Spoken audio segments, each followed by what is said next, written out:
What's the most concerning position on the Pitt football roster entering 2023? Well, if you already saw the headline to this video, you know what position we're talking about, so you can guess that's probably the answer.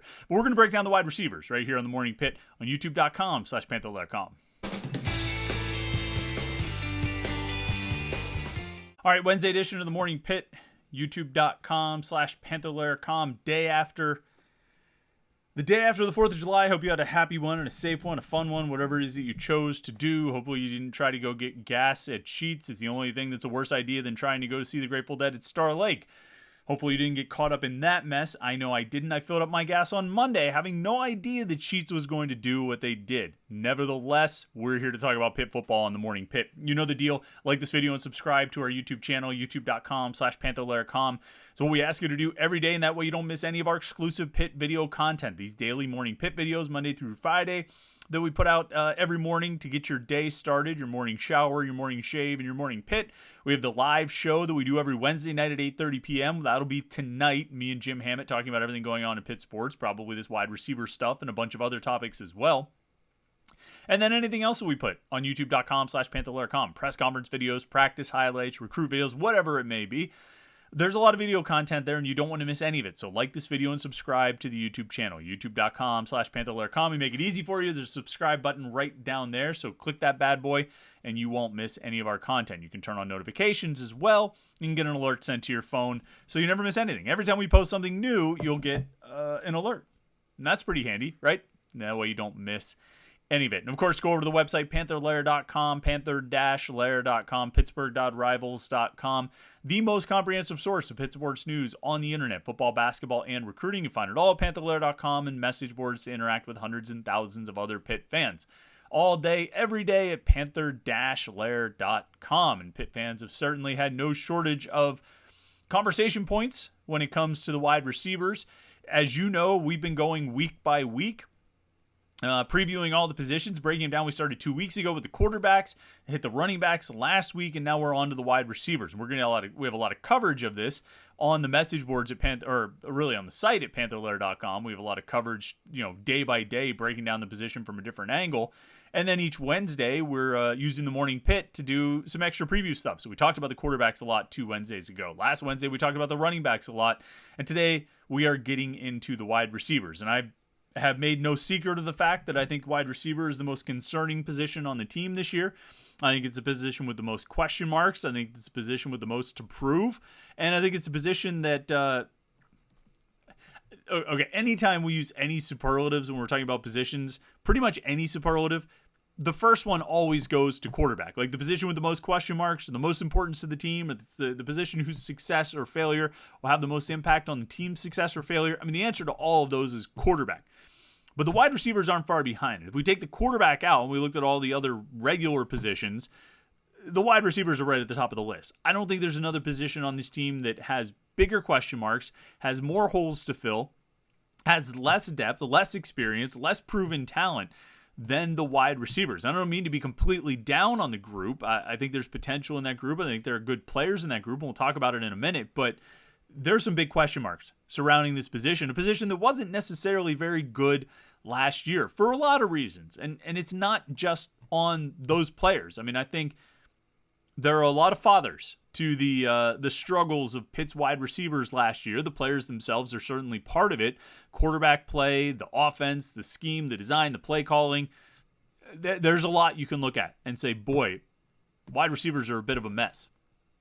I shouldn't even say it a bit of a mess. I think that's sort of too broad, too general, too sort of flippant to really get into the heart of the problem. The heart of the problem is that for the vast majority of last season, the wide receivers simply weren't making plays. Whether they were given ample opportunity to make plays is another discussion, and one we will talk about at length over the course of the summer. But they weren't. It just wasn't happening, and it wasn't happening at the level that Pitt needed it to happen in order to have an effective passing game.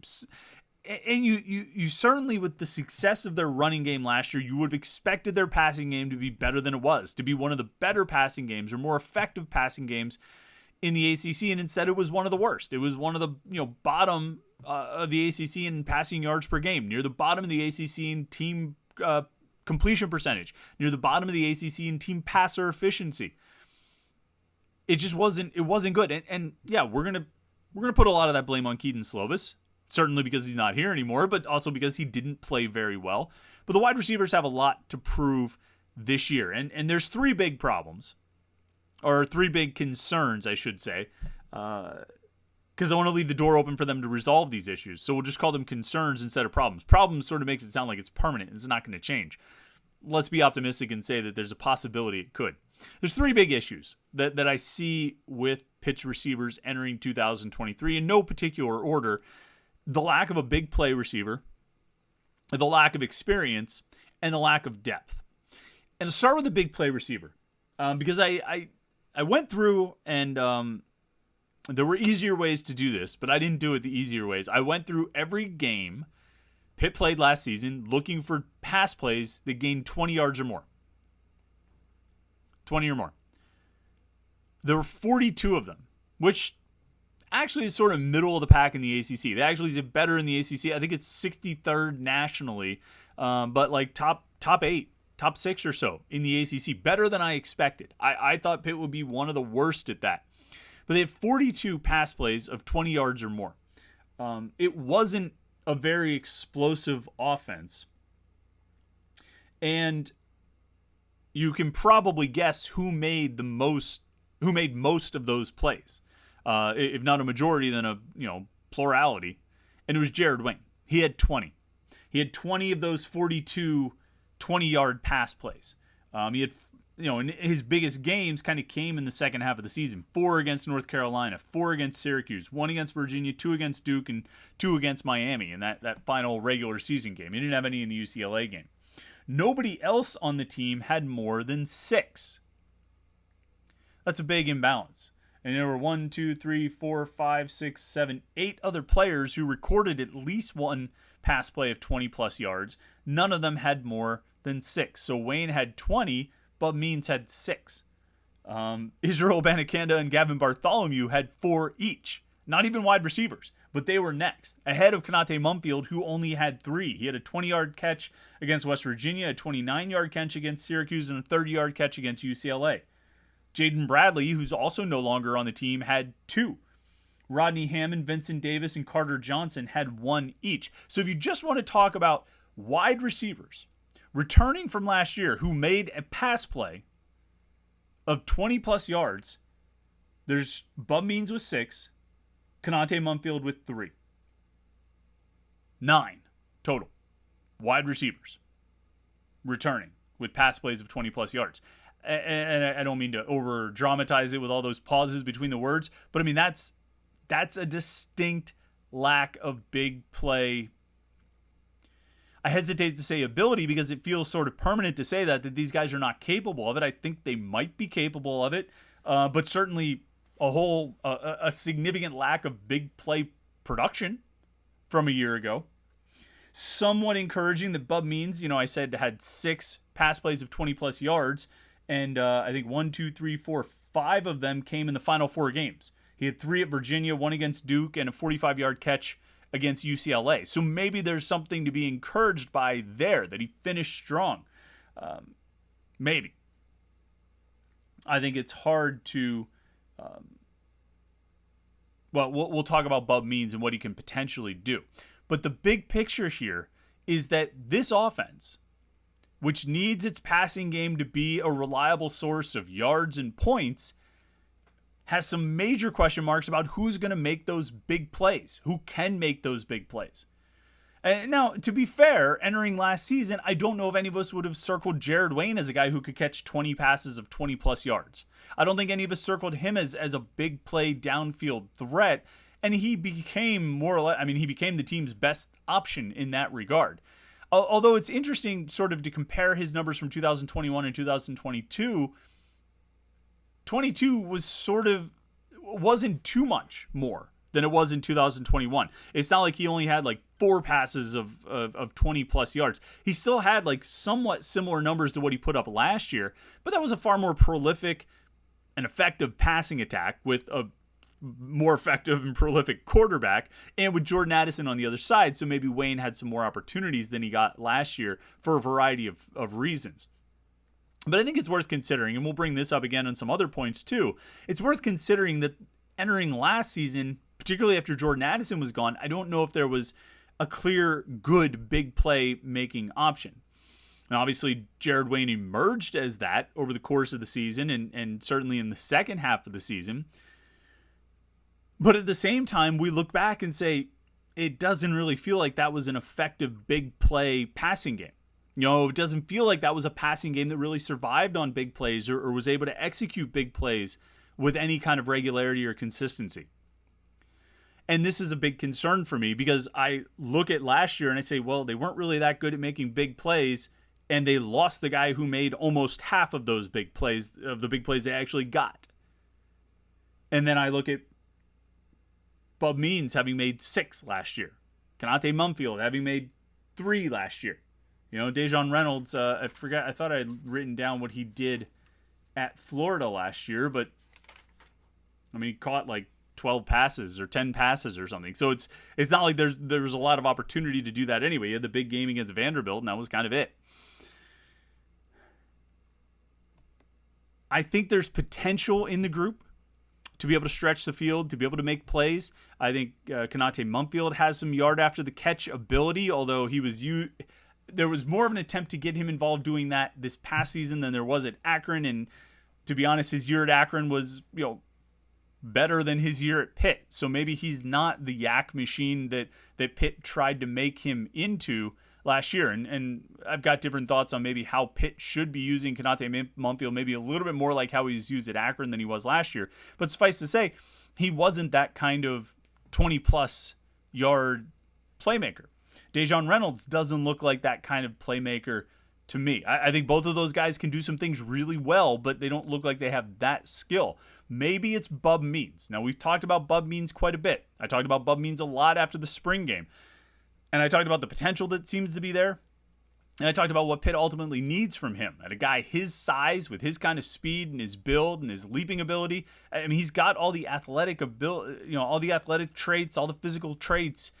But he's got to turn them into consistent football play.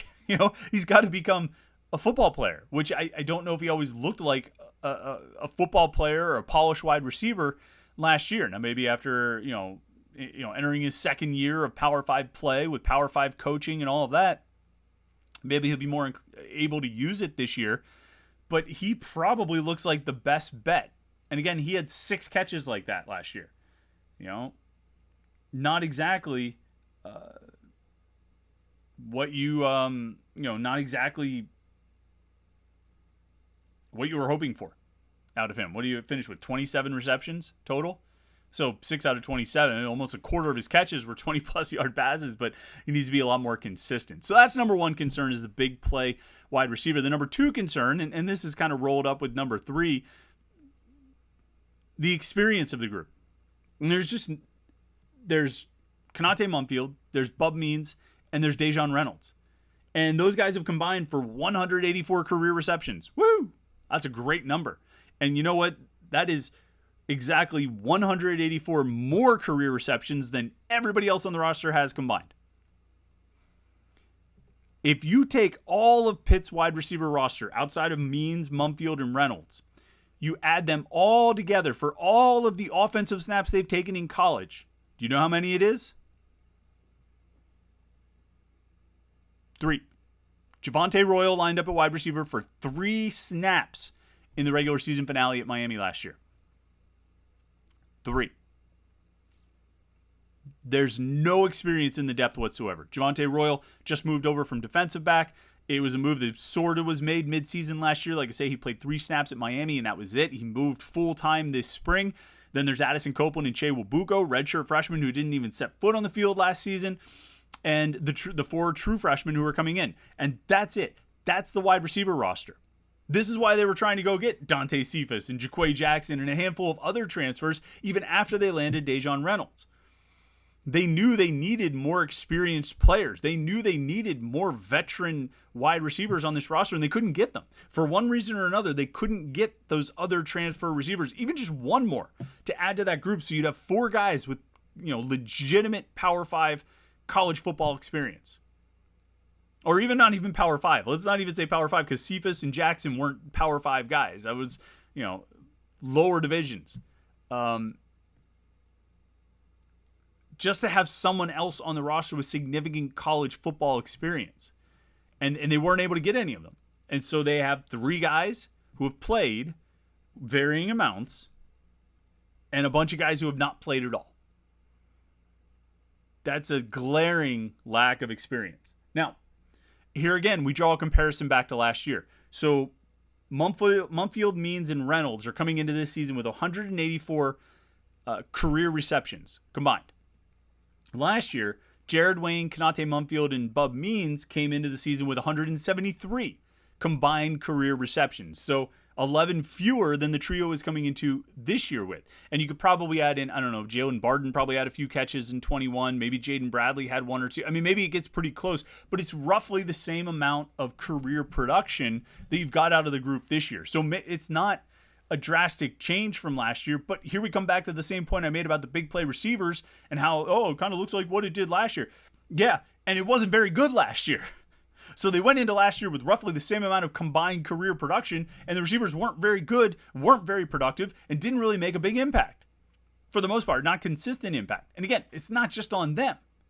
And it's hard to have this conversation about wide receivers without talking about the quarterback, without talking about the coordinator, without talking about the receivers coach, without talking about the offensive scheme, without talking about the passing game and all those things.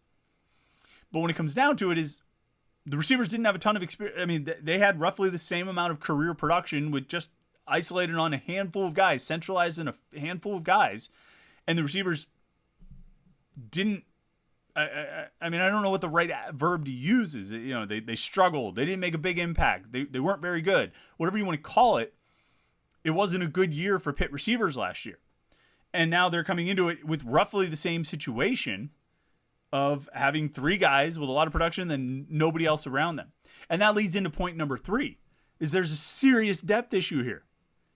Like, you want to tell me you've got a strong starting trio of Konate Mumpfield and Bub Means and Dejon Reynolds. Okay, I'll buy that. I got question marks about I actually think Konate Mumpfield is going to be much better in 2023 than he was in 22. I think he's going to be more productive. I think he's going to be more effective. I think he's going to be a playmaker. I think it's got a chance to be closer to his Akron freshman season than his Pitt sophomore season. I think he can. I think he's got that ability. I think he's a good route runner. I think he's a good pass catcher. I don't know how he is yards after the catch, but there was more of an effort to do that last year at Pitt than there was 2 years ago at Akron, so maybe that's not his game. Either way, I think he can be really good. Bub Means, I just talked about him. I don't know. He's got to achieve a certain level of consistency that we haven't seen out of him yet. A certain level of polish that we haven't seen out of him yet. So I don't know. I don't know about Bub Means. And Dejon Reynolds, he's got 12 career passes. He had 1 big game. And he wants to prove that Vanderbilt game was not, just a one-off, Florida beating up on Vanderbilt, that's what he can do on a consistent basis. But, that's great. I'm glad you have those aspirations. I got to kind of see that you can do it. But if you want to tell me that top trio is a solid starting group and a competent ACC, collection of starting wide receivers, fine. Okay, good. I'll buy it. I'm willing to buy it. I think there's enough to like about those guys that I'll convince myself of it. But what's behind them? You can't just play with 3 guys. You got to rotate. Guys are going to get hurt. Guys are going to get tired. You want to mix it up every now and then. And what's behind them? A converted defensive back, 2 redshirt freshmen who haven't played, and 4 true freshmen. Unless there's another transfer added at some point this summer, which you're getting closer and closer to training camp, which is going to increase that learning curve every day that passes. Unless there's someone who's added, though, a transfer who might still be lingering around out there, that's all you've got. You're going to have freshmen on the field. You might even have a freshman or 2 on the depth chart. And they're definitely going to play. At least 1 guy, if not 2, are definitely going to burn their red shirts this year. And maybe more if the injury situation forces it. That depth is a big concern. Like, if you tell me you want to survive, or you tell me that you think Pitt can survive with Mumpfield, Means, and Reynolds, okay, I'm willing to give that a shot. But when it has to start including, Royal, Copeland, Wabuko, Kenny Johnson, Lamar Seymour, Izzy Polk, Zion Fowler, that's 7 guys, and we've seen nothing from any of them. We've seen 3 snaps at Miami, and if you actually noticed that Javonte Royal played wide receiver at Miami, good on you. I didn't notice it. I was watching it on TV, but I don't really remember noticing it at that point because it was so late in the game, and it was 3 snaps.